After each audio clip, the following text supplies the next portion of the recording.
రెచ్చగొట్టి మళ్ళా పని చెయ్యండి అని వాళ్ళని రెచ్చగొట్టే పరిస్థితుల్లో ఉన్నాం. దయచేసి సార్, చంద్రబాబు సార్, ఇలాంటి వాళ్ళని వెంటనే మీరు శిక్షించి వీళ్ళ కేసులు పెట్టి లోపల బొక్కలు తొయ్యాలని,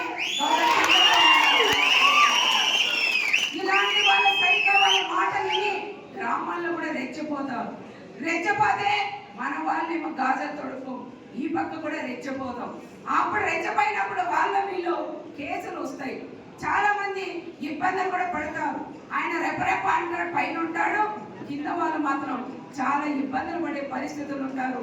కేసులు పడి కోర్టు చుట్టూ తిరగలేక చాలా మంది నష్టపోతారని ప్రత్యేకంగా చంద్రబాబు సార్ కూడా చెప్పి ఆయన వాయిస్, ఆ ప్రభుత్వం వైఎస్ఆర్ ప్రభుత్వం ఉన్నప్పుడు మా చిన్న కార్యకర్త గాని ఎవరైనా గాడు పెట్టి వాట్సాప్ లో పెడితే పోలీసులు తీసుకెళ్లి బట్టలు ఒట్టేసి కొట్టిన రోజులు మా కళ్ళకు కనపడుతున్నాయని చంద్రబాబు నాయుడు గారు కూడా మేము చెప్తున్నాం.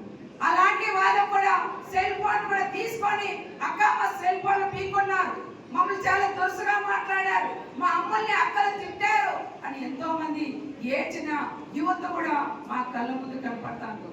మరి ఇలాంటి వ్యక్తిని, జగన్మోహన్ రెడ్డి లాంటి వ్యక్తిని ఏ జైలుకు పంపిస్తారనే విషయం మన అందరూ కూడా నిర్ణయం తీసుకోవాలని మన గౌరవ ముఖ్యమంత్రి చంద్రబాబు నాయుడు గారిని నేను కోరుకున్నాం.